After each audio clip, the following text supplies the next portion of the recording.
Welcome to Goaltending, where your why is bigger than your excuses. Very excited to join you all today. Today, we're going to talk about how to help you in getting things on track for your fitness. Like to stop feeling stagnant, to stop just being in a place of having nothing to aim for or not knowing what you're working out for, just simply maintaining with no kind of goals or anything to drive you in mind. I've found myself there many times in life. I've recently kind of figured out how I can get and keep myself out of that. I wanted to share it, and it's really been what I've been doing over the last year. So we'll talk about those things, how they can help you from what I've learned. So I'll share a little bit of my journey this past year to help you figure out how you want to approach that for yourself. I appreciate you all tuning in. Make sure you go like, subscribe, comment with your thoughts and questions to join the conversation. So where this all started. First off, last year in September, I did a holistic health and fitness integrator course with the Kentucky National Guard and loved the course. Everything about it. The holistic health and fitness for the military focuses on 5 domains. So you learn about spirituality, like mental toughness, resilience, fitness, nutrition, and sleep. Those are the 5 domains. And that course was very specifically focused on exercise physiology, the physical fitness piece of things. And it was eye-opening. It was a reminder that I haven't had a goal to aim for physical fitness in such a long time, longer than I can remember. I've had times where I'm like, I just want to get in good shape, and I would focus on exercising a lot more regularly, or I'd say I want to put on more muscle, so I'd focus on lifting, but I wasn't intentional with the goals. Like I didn't have anything I was building toward. I didn't have a specific set, like this is the body fat percentage I want to have, or this is a competition that I want to do, or what I'm training for. And even beyond that, I would just end up in phases of I'd work out hard for a period and then I would just fall off. I would lose motivation. I didn't have anything I was aiming for. And so I would just be focused on maintain, work out when I can, make sure I'm getting 4 to 5 days a week in of something. And generally eating healthy for the most part. It's really easy to not hit a goal, to not get where you want to be, to find yourself unsatisfied when you get stuck in that place for a long time, where you're just sitting and maintaining with nothing to aim for. And so when I took that course, it was an eye-opener, and I was like, there was a quote that it kind of woke me up. It reminded me. And it was a quote shared, I believe, I want to say from the Sergeant Major of the Army. It was either the Army or the Army National Guard. But he said, if you haven't done anything hard in a while, you're not as hard as you think you are. And it hit me. It's like I haven't taken on a significant challenge in quite a while. Right? It's been at least a few years for myself. And so I'm like, I need to share this. I want to find a way to inspire, to help other people realize this in their journey, but also talk about what I learned along the way. And so it started with, all right, I need to set a goal to give me something to aim for. It could be anything, as long as it's like something physical fitness related, something that's going to give me a challenge to get intentional with my training. And so for me, I have to take the Army Combat Fitness Test, now about to be the Army Fitness Test. I have to take that at least once a year, sometimes more. And so that gives me a general idea of what kind of shape I need to be in. Like I need to make sure I can pass this test. But I want something, I want a different challenge. And so I was able to look at that test though, in the area that I have never maxed, the area that I typically need the most work in. I do okay, but could improve is the 2 mile run. I've never really been much of a long distance runner. And so I recognize that as kind of my biggest weakness and what I was wanting to improve. And so running is what I'm not good at. Running is what I need to challenge myself toward, what I need to start working in, what I need to make myself go harder at. I want to stop there. Are you ready to take on a challenge for yourself? So I'm sharing my story to help you. So what is it that is your weakness? What is the thing that you want to make yourself uncomfortable, that you want to challenge yourself with? The bigger the challenge is, the better you will feel to reach whatever outcome it is you're aiming for, to see progress in whatever it is that you're aiming for. It's not about the achievement. It's about learning to take on the challenge and to find that fulfillment, to find that purpose, and just being willing to do the hard thing. Then every day that you do the hard thing that you didn't want to necessarily do, you feel a little bit more confident. You feel a little bit more driven. You find your motivation in recognizing you're building your confidence because you're doing the hard thing, the thing that you didn't want to do, the thing that was your weakness. And you start to see yourself get incrementally better if you can be consistent and stick to it. All right, so I started there. I want something with running, but I care about maintaining lean muscle mass. So I don't just want to go for a full cardio event, right? There's more that I want to do. And so for me, that means I want to make sure that there is running involved, but I want to have some kind of like muscular endurance or strength type of activities involved. I have familiarity with obstacle course races. I've done a few in the past. So for me, I was like, okay, maybe I aim for an obstacle course race, but let's take on something a little bit harder than what I've done in the past. Like I've done some 5Ks, maybe up to 8K, but that was really it. So I was like, all right, what's a bigger challenge? Something that I haven't done before that's going to push me even harder. And so in September, October, as I'm contemplating all of this last year, I decide I'm going to commit and I'm going to aim to do a Spartan trifecta in 2020-25. What a Spartan trifecta is you complete 3 of their races, a sprint, a super, and a beast, all within 1 calendar year. The sprint is about a 5K with 20 plus obstacles. The super is about a 10K with 25 plus obstacles. And the beast is a 21K with 30 plus obstacles. And so I started to look. Now we've got the goal. We know what we're aiming for. So that's where I want you to start. You're taking the challenge on. Identify what the goal is. What is the thing that you want to do that's going to help you get intentional with how you train, how frequently you train, like everything that you need to do to prepare for that, right? All right, we have that. Now we backwards plan from it. So I start looking at schedule. When are races that I could do the upcoming year? I need to go ahead and lock those in. I need to plan the dates so I know how to align my training. Now, since I want to ramp up training, I know that I'll do better in the shorter events if I'm already ready for the longer events. And so starting at that point, I was able to find to where I could do the sprint, super, and beast in back-to-back months. So I did March, April, and May for sprint, super, beast. Since I was starting September, October, I had several months to be able to ramp up my training, to be able to plan. And so first I'm looking at my first race.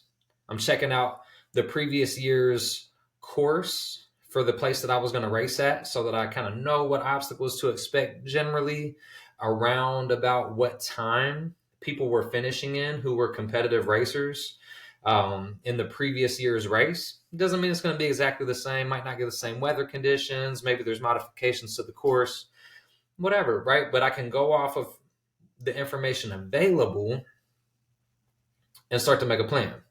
And so I identified around about what time I wanted to come in at.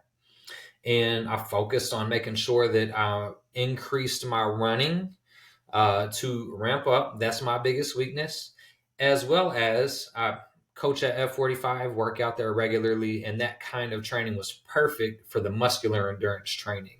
And so, in terms of building up that muscle endurance capacity, I was already building that into my plan, but I knew I needed to improve upper body and like grip strength, like pull up strength, being able to grip and hold things, and being able to climb.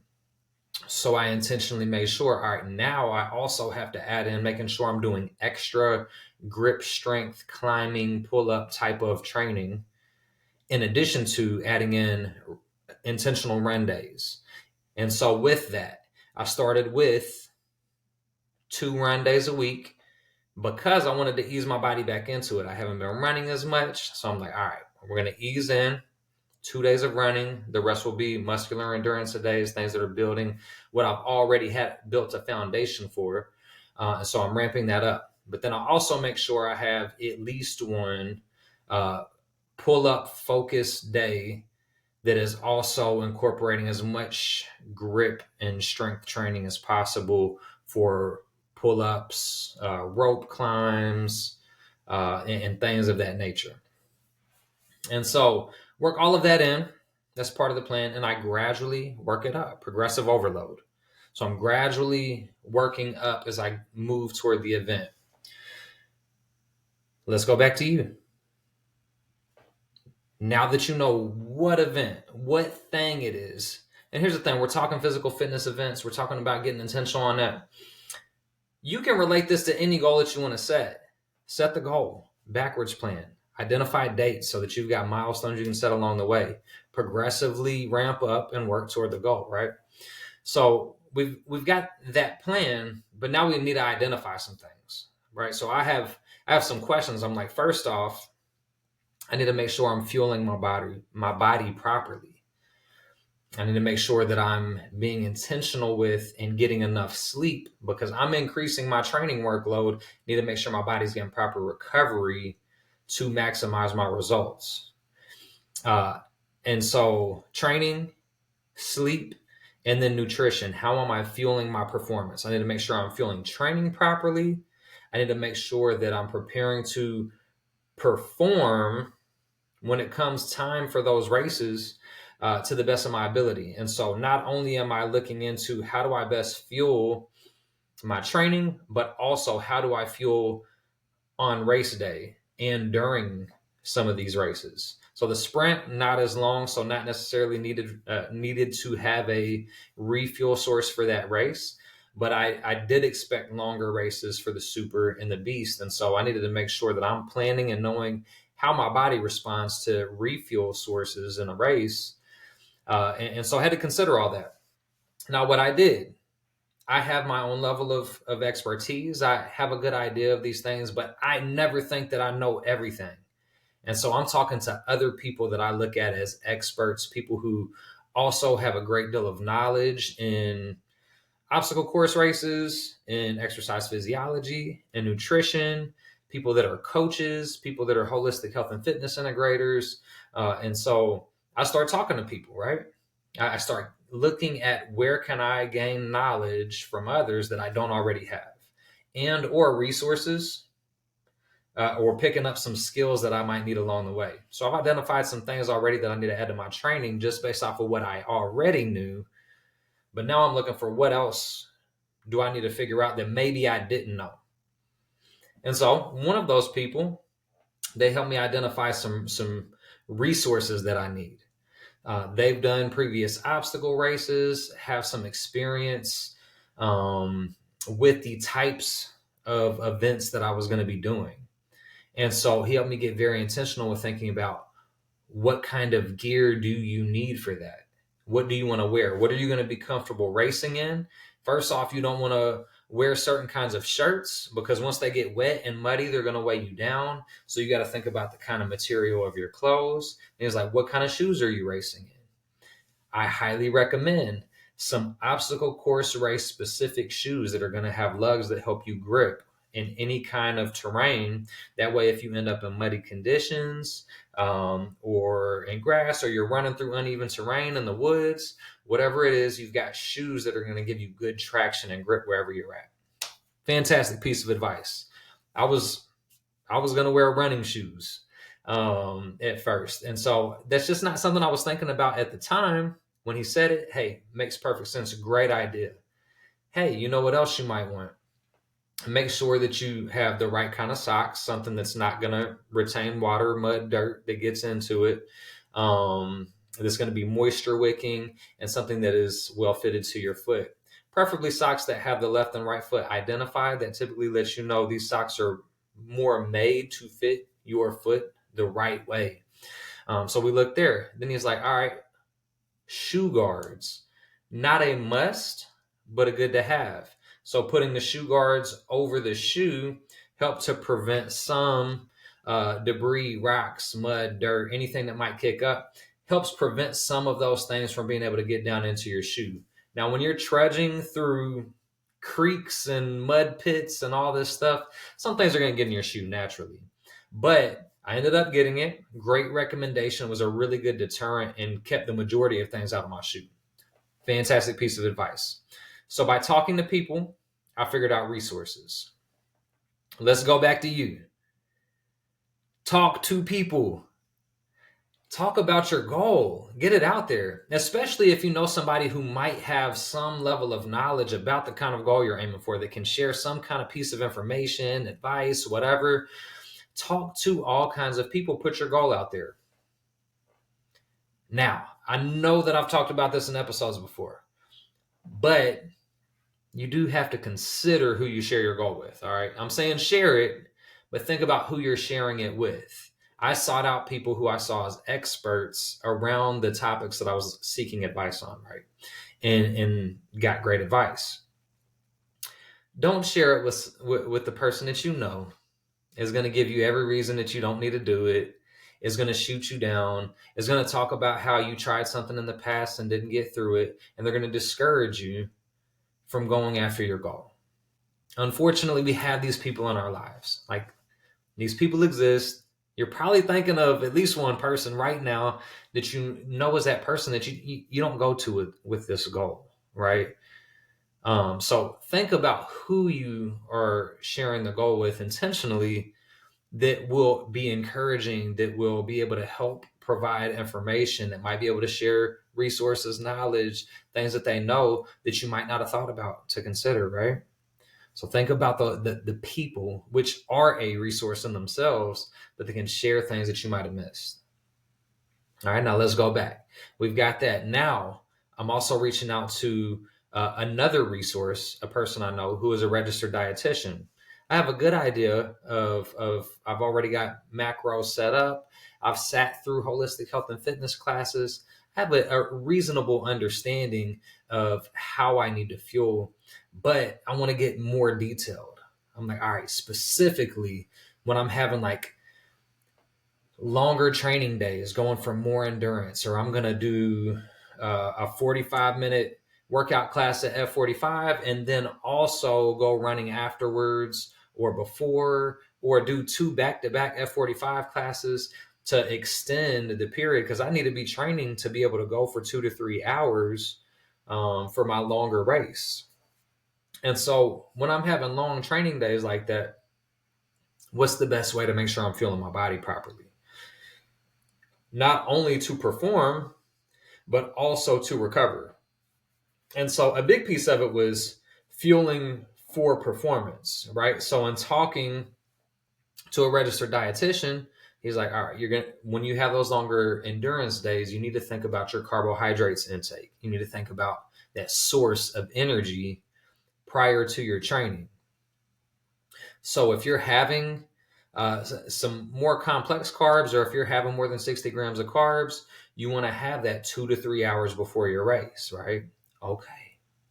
Good piece of advice. All right. So if I'm having more complex carbs, something that's going to take longer to process, I want to give my body 2 to 3 hours to be able to digest that, break it down, and have that fuel ready when it's time to go into the event. Now, If I'm doing more simple carbs, and that's like your energy gels, fruit, applesauce, which is also like, it's got some fruit in there. Or even I made some of my own like homemade kind of energy gel concoction mixture where I mix together honey, maple syrup, and apple butter. Those are things that your body can process quicker as simple carbs, right? And so you can have those about 15 minutes before your training session. Your body will be able to burn through them quickly. It'll be a ready source of energy when you get started in your workout. And so just understanding and identifying some of those things, like based on when I plan to work out, when I can eat, help determine what kind of things I want to have available to fuel those workouts. And now if I'm working out longer than 45 minutes to an hour, if I know my session is going to be longer than that, I also need to make sure I have a refuel source, something that I can take easily, that I can eat somewhere around that 45-minute mark, so that I have some fuel for the back end of my workout, so that I can continue to push through my training and give the best effort possible.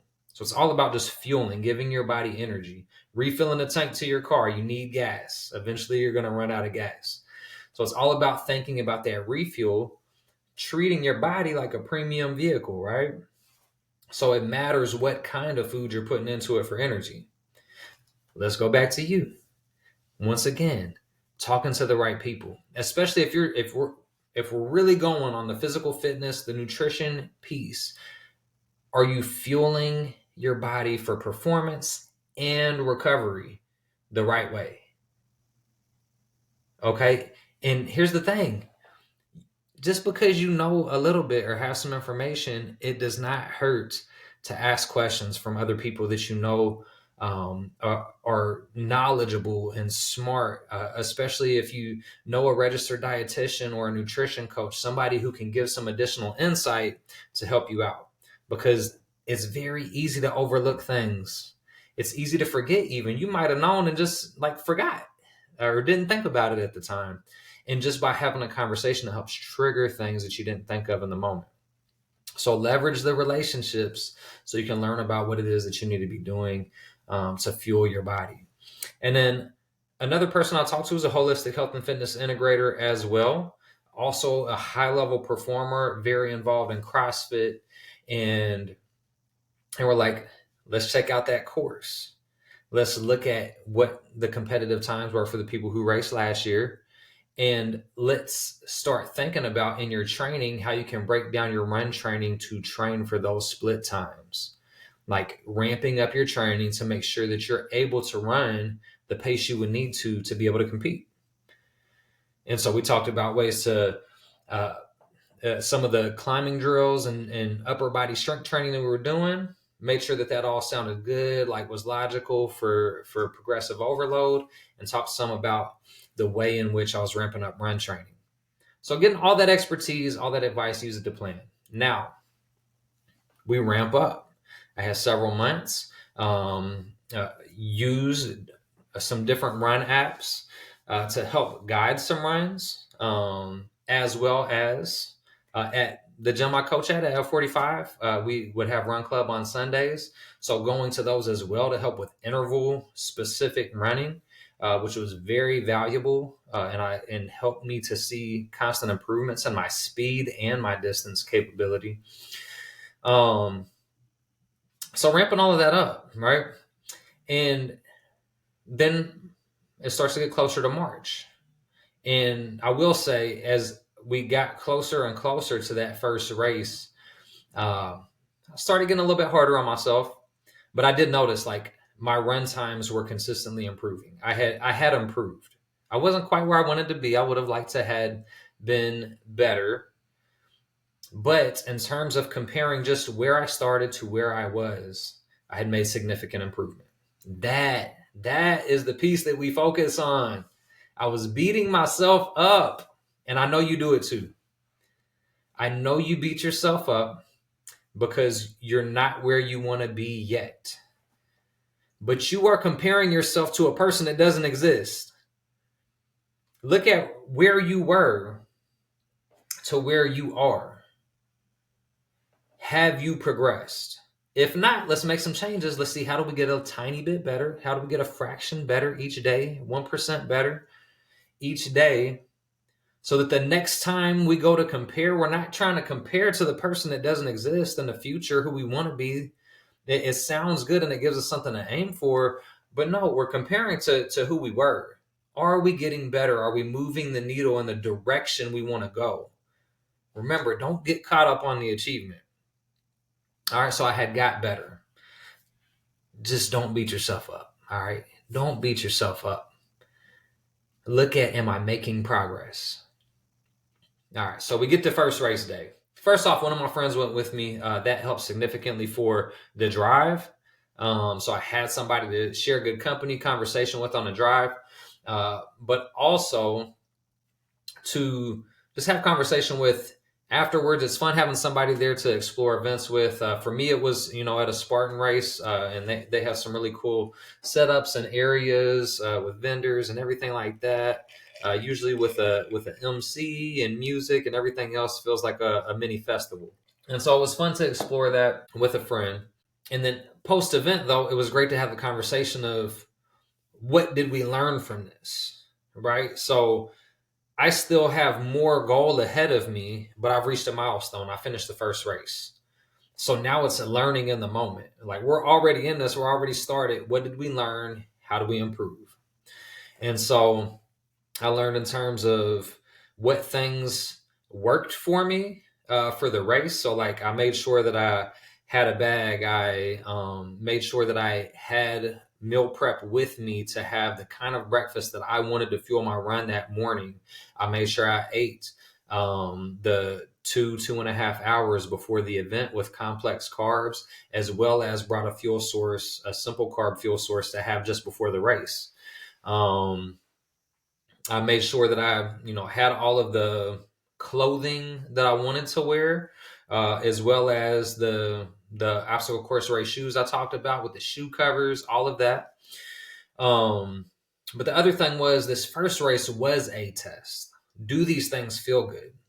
And so I did like everything that I had. I identified that I wanted to have some leggings for knee protection, since there is like crawling and things like that.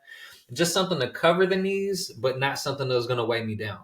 So I found some shorts with built-in leggings to be able to use for my next races. I ended up liking those, even though I tore a hole in them after the first race I wore them in. So that's something to consider, but I just learned a little bit from each one, right? Fueled the right way. I felt good. I felt good about my pre-race day routine, and found that I did want to add in like a shakeout run before the day before race day, just like a really light half mile, just something to get the legs moving, blood circulated, but not anything strenuous. A very low, like 3 to 4 out of 10 effort pace for about a half mile. Additionally, I recognize that an obstacle race, there are unforeseen things. Especially the first race that I did was in an open heat. It was not a competitive heat, but it allowed me to kind of gauge, see where I fall among the population. But what I found is a whole lot of bottlenecks in certain areas of the course that I didn't calculate into my planned time. And so once I hit all of those things, my time ended up being much slower in the first race than I wanted and anticipated. But given all of the unexpected obstacles, I had to understand, give myself some grace because I was slowed up by people. I was slowed up by some obstacles that took way longer than expected, and learn from that. Now I knew a little bit better. All right, generally, these are the obstacles I can expect. There will be a few more in each of the next races, since it goes from 20 to 25 and then to 30. But now I know what to expect, just with a lot more running in between. And so I ramped up running. Like, I know there's going to be a lot more running. There was one obstacle that I failed, which was the rope climb. And the reason being is we had just came out of a super wet, muddy pit. And so everybody trying to climb the ropes, and not having gone early in the day, these ropes were completely covered in wet mud. And so I could not gain any traction. We just kept slipping, did not make it up the rope in my first race. Completed every other obstacle, but I learned from that. And so I started looking at, is there a way I can train to climb a wet rope? But I kept working on that upper body, that grip strength. I was climbing the rope at least twice a week at the gym after my workouts, in addition to throwing in pull-ups for extra grip strength and extra pull strength, and ramp those things up. More running. I know I'm going to have more. I know I need to keep improving there. That's my biggest weakness. And continue to improve the upper body grip strength and try to find a technique or a way to get up a wet, muddy rope. And so I looked up YouTube videos. I continued to train on the pull-ups. I tried to look if there's a way I could like wrap around and get a grip while it was wet to keep it from slipping. All of those things. Fortunately, on the next two races, I overcame that obstacle. I was able to climb the rope, no problem. They weren't nearly as muddy, so I didn't have to deal with that factor, and I was all good on just a regular rope climb. Going into race 2, though, now is going to be the bigger test. This one's the 10K, so twice as long as the last race, and did really good on it. First off, results from the first race, I came in 5th place out of 214 for my age group on the sprint. And so that was in the open heat, but it gave me a good idea. I was like, if I'm top 5 in open population, I'm should be fine to compete in age groups. And so my next 2 races, the Super and the Beast, were age group races. And so for the Super, I came in 12th out of 30. I was really hoping for top 10. So once again, I was a little bit let down. However, I was extremely happy with my time. So with the sprint, I came in around I came in at 54 minutes and 40 seconds. That one was the 5K. This one's twice as long, so I'm thinking I'm probably going to be running a little bit slower, because running at a 5K pace for a 10K is, for me, at least on the distance wise, I'm going to need to slow down. And so I recognize that, and I'm doubling the distance. So I'm expecting to be closer to the 2-hour mark. I looked at previous course times, which gave me an idea of where I expected to be. And so I'm thinking that if I can keep with those times, I should be around an hour and 30 minutes. But at the same time, there were unforeseen obstacles last time. And so I'm kind of projecting hopefully around an hour, 45 minutes to 2 hours, somewhere in that range. But I came in at an hour and 23 minutes and 45 seconds. Felt great about that. I was spent. I mean, I really laid it out and gave it my all. I did identify a couple of obstacles that I could traverse differently to improve my efficiency on certain obstacles. One of them being the A-frame cargo net. I noticed as I'm like climbing over that and swinging a leg over and climbing back down, there's people who would go up, get a certain grip, and just flip over, and that would make it to where their feet are landing way lower on the net. They're able to traverse it a bit quicker. And there were a couple other climbing obstacles with a similar technique to be able to flip over to get down and moving on to the next obstacle faster.